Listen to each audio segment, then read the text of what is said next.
Welcome back to our channel. A dime worth $1 million? Yes, it exists. These rare coins could change your life. Like and subscribe now. In 1984, the United States Mint continued its routine production of the Roosevelt dime, a coin that had become an everyday fixture of American life for nearly 4 decades. With the Philadelphia and Denver mints striking millions upon millions of these small silver-colored pieces, few would have paused to think that anything remarkable could come from such a standard run. The year itself was unremarkable in the context of coinage: no design changes, no commemorative issues, no mint-wide announcements that would stir collectors. But beneath the surface of this mechanical precision, something very subtle and very unexpected occurred. Miles away from any mint facility, in a modest garage-turned-workshop in Minnesota, a collector named Henry Lawson was indulging in his long-standing habit of coin roll hunting. Henry had been searching coins for years, not for wealth, but for stories, quirks, and details missed by others. On a rainy evening, he opened a batch of tightly wrapped dime rolls, purchased from a local bank, and began his slow, methodical inspection. One coin from 1984 caught his eye almost immediately. The date stood out, not because of its age, but because of how it looked under magnification. The 8 and 4 showed signs of subtle but distinct doubling. The word Liberty appeared bolder than it should have, the letters faintly echoed by a shadow-like impression. In God We Trust, too, seemed to have an almost ghostly quality, as if the phrase had been whispered twice into the metal. At first, he thought it might be die wear or a common instance of machine doubling, but something about the raised edges, the depth, and the symmetry hinted at something more significant. Henry pulled out his reference guides. There were no listed double die obverse errors for the 1984 dime. Nothing catalogued. Nothing recognized. It could have ended there, just a curious coin quietly tucked away in a folder, but Henry wasn't the kind to leave questions unanswered. He carefully packaged the coin and submitted it to a leading grading and attribution service, not fully expecting confirmation but driven by the need to know. Several weeks passed. When the coin returned, the label confirmed what Henry had only dared to suspect: 1984, p 10 cents double die obverse, MS64. The coin wasn't just unusual, it was a legitimate double die. A mint-made error that had somehow evaded detection for decades. The doubling on the motto and the date wasn't a result of damage or misstrike. It had been part of the die itself, embedded during the hubbing process before the die even began striking coins. The find sent ripples through the numismatic world. Roosevelt dimes from the early 1980s had never been considered a particularly fertile ground for major errors. Collectors had long focused their attention on earlier dates or more dramatic mishaps like off-center strikes and broad strikes. But here was a dime that challenged assumptions, a modern, clean coin hiding a textbook double die error in plain sight. Collectors began to comb through their 1984 dimes with renewed interest. A few similar examples surfaced, mostly from the eastern United States, suggesting a small batch of working dies at the Philadelphia Mint had been affected. However, many of these new finds were worn from circulation, and the doubling was faint. Only Henry's specimen, in high mint state condition with strong luster and fully defined doubling, stood out as a definitive example. Numismatic researchers examined the coin further. The doubling wasn't random, it followed a pattern consistent with a known die error process. During the hubbing phase, when the design is pressed into the die, a slight misalignment between impressions created a duplicate image. This misalignment was corrected quickly, but not before a few dies with the doubled features were finished and used. Given the volume of coins struck daily, the window for such an error to occur without being caught was incredibly narrow. The 1984 p double die dime quietly made its way into professional coin catalogs. It wasn't loudly announced or headlined, it was added with little fanfare, just a subtle note that something new and important had been confirmed. For collectors like Henry, it validated decades of careful searching. For others, it opened a door to a new generation of dime hunting, encouraging scrutiny of a series often overlooked in favor of more glamorous coins. The coin eventually went to auction. Henry debated for months before deciding to part with it, torn between sentimental attachment and the opportunity to share it with a wider audience. The auction was competitive. Collectors who once dismissed Roosevelt dimes now saw them with fresh eyes. The winning bid shocked many, not because it was high, but because it affirmed the growing value of modern-era coins, especially those hiding in plain sight for so long. The 1984 P double die dime is now considered one of the most desirable era coins of its decade. It isn't flamboyant. It doesn't scream for attention. It speaks in soft lines and doubled shadows, revealing its secret only to those who bother to look closely. A dime that traveled through time and pockets, carrying within it a rare twist of minting history. As of today, the estimated value of a 1984 Roosevelt dime with a confirmed double die obverse in high mint state condition ranges from $44,000 to $116,000. A humble 10-cent piece, transformed by a quiet imperfection into a numismatic marvel, one more reason why every coin deserves a second glance. In 1999, as the United States Mint braced for the introduction of the wildly popular 50-state quarters program, most of the focus was on the $quarter denomination. The dime, in contrast, continued along its quiet path, largely unchanged since the mid-20th century, with the familiar portrait of Franklin D. Roosevelt on the obverse. Millions of them poured from the presses in both Philadelphia and Denver, and they entered circulation without much thought or fanfare. Yet within that flood of coins, a handful bore a secret that would remain unnoticed for years, until an unexpected discovery brought it into the light. In a suburban town in Ohio, an unassuming collector named Joel Martin spent his weekends combing through change from local banks, grocery stores, and flea markets. He had never made any groundbreaking finds, but his passion for the details, the tiniest imperfections, the anomalies missed by hurried eyes, kept him going. One early spring morning in 2021, he opened a roll of dimes that seemed no different from the rest. The coins slid through his fingers until one of them, a 1999 P, made him pause. It wasn't the shine, or the wear, or even the mint mark that caught his attention. It was the lettering, under magnification. The words, "In God We Trust," appeared thickened, almost swollen at the edges. The G and O had what looked like shadows, faint but undeniably present. He turned his lens to the date. The numbers 1 and 9 had similar distortions, an odd doubling that didn't look like typical circulation damage or strike wear.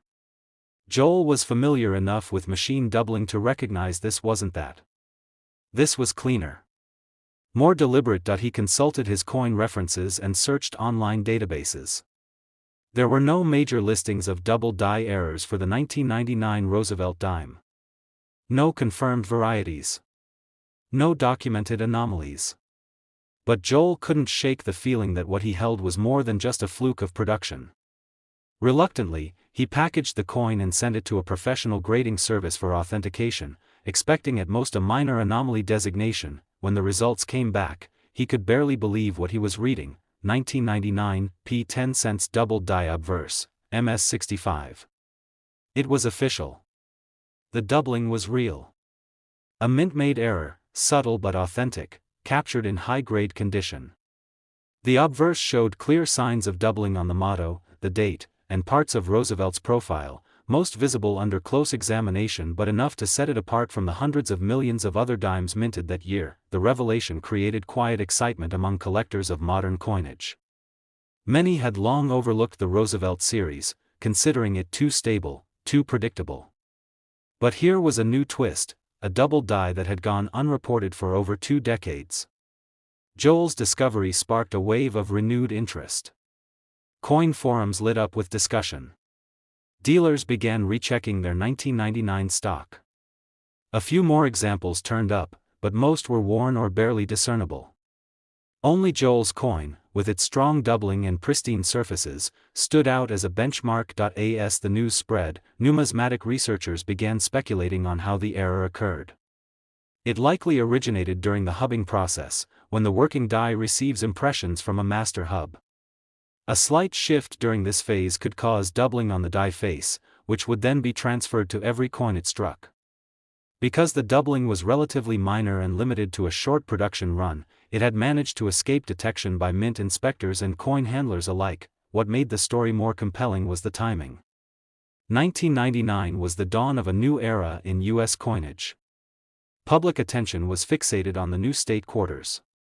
Dimes received virtually no scrutiny. If an error were to slip through the system unnoticed, this was the perfect year. A minor distraction in the mint's operations, combined with massive production targets, could have allowed a few flawed dies to escape into use for a short time before being retired. Joel's coin didn't just represent a numismatic curiosity. It became a symbol of patience, persistence, and the idea that hidden value can exist in the most ordinary of places. He decided to auction it, not out of greed, but to share the story and its significance with others who appreciated the quiet thrill of discovery. The bidding war that followed was unexpected and intense. Collectors who had once dismissed modern dimes now competed fiercely for a coin that had rewritten part of the Roosevelt series history. Today, the 1999 P. Roosevelt dime with a confirmed double die obverse is considered one of the standout modern-era coins. It serves as a reminder that even in the most overlooked corners of American coinage, anomalies still lie in wait. The key is having the patience to look, the curiosity to question, and the commitment to follow through. As of now, the estimated value of a 1999 Roosevelt dime with this rare double die obverse in high mint state condition ranges from $38,000 to $104,000. A 10-cent coin that quietly entered the world, passed through countless hands, and emerged years later as a testament to the enduring mystery of mint-made imperfections. In 2021, the United States Mint was operating at full capacity, juggling routine coin production with the challenges of a shifting economy, labor shortages, and unprecedented coin circulation issues caused by the pandemic's ripple effect. The Roosevelt dime, a denomination often overlooked by the general public, remained steady in its design and purpose. It quietly fulfilled its role in commerce without much fanfare, a 10-cent coin that seemed too ordinary to ever become remarkable. And yet, in the backdrop of this efficient system, something unplanned slipped through, a quiet deviation from perfection that would only reveal itself to those who cared enough to look deeper. Thousands of miles away from the Philadelphia Mint, a young numismatist named Erica Molina, based in Albuquerque, New Mexico, found herself gravitating back toward coin collecting after years of distraction. She inherited a modest coin collection from her grandfather during the lockdowns and began adding to it slowly. As she sorted rolls of coins from her local bank, most of them modern and seemingly uninteresting, she stumbled on a roll of freshly minted 2021 dimes. The coins were gleaming, still crisp with their mint luster. But one stood out, not because of damage or wear, but because the date seemed off. She took it under magnification. The 2 and 1 in the date showed a faint but undeniable shadow, as if each digit had been duplicated just slightly to the side. The word Liberty looked thicker in parts, the edges of the letters fuzzier than usual. In God We Trust appeared ever so slightly layered, not enough to jump out to the naked eye, but obvious under magnification. Erica, a careful and methodical hobbyist, knew enough about modern coins to realize this wasn't ordinary machine doubling. It had the distinct characteristics of a true double die. She checked her references. No official documentation existed for a 2021 double die Roosevelt dime. No mentions in grading databases, no chatter in online forums. It was like holding a ghost, something real but undocumented. Cautiously optimistic, she submitted the coin to a grading service. It was a long few weeks. When the results returned, she stared at the label, her breath catching as she read, 2021 P 10 cents double die obverse, MS67. It was official. She had found a new error, one that had slipped past the mint's quality control and into the hands of a collector who knew what she was looking at. The find stirred quiet waves in the numismatic community.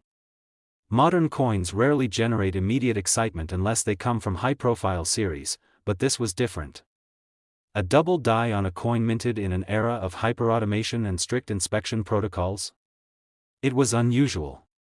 And more importantly, it was real. Other collectors began revisiting their 2021 dimes. A few reported similar features, faint doubling on the motto, light shadows around the date, but none as strong or as pristine as Erica's coin. Researchers hypothesized that a single die at the Philadelphia Mint may have been misaligned during the hubbing process, producing a small batch of coins with doubled obverse before being caught and replaced. Given the sheer volume of coins produced daily, it would have taken only a few hours of unnoticed error to release thousands of these dimes into circulation. Most of those likely disappeared into the stream of commerce, spent at gas stations, vending machines, and coffee shops, never examined closely enough to be noticed. But a few lucky pieces may have ended up in drawers, jars, or forgotten rolls, waiting for a curious collector to uncover them. Erica's coin was a rare survivor in high mint state, brilliant surfaces, full bands, and sharply visible doubling. It had avoided damage, wear, and time. She debated keeping it, but as word spread, inquiries came flooding in from dealers and private collectors. Eventually, she chose to consign it to a prominent auction house. There, under bright lights and the buzz of anticipation, the coin garnered more attention than anyone had expected. A seemingly average dime, suddenly recognized for what it truly was, a unique mint-made anomaly from the modern era. The bidding war reflected the growing appetite for high-grade modern-era coins. Collectors who once dismissed post-2000 issues began revisiting them, recognizing that rarity doesn't always come in aged copper or early silver. Sometimes, it comes in a decade that's still unfolding, in coins that are still riding through cash registers and pockets across the country. The story of Erica's 2021 P-double die dime isn't just about the coin, it's about timing, patience, and the sharp eye required to find significance in something others overlook. It's a story of rediscovery, a modern reminder that even in an era of perfection, small flaws can carry great value. Today, the estimated value of a 2021 Roosevelt dime with a confirmed double die obverse in high mint state condition ranges from $30,000 to $76,000. A coin born into a world of speed and precision, transformed by a quiet error into a rare and coveted piece of modern numismatic history.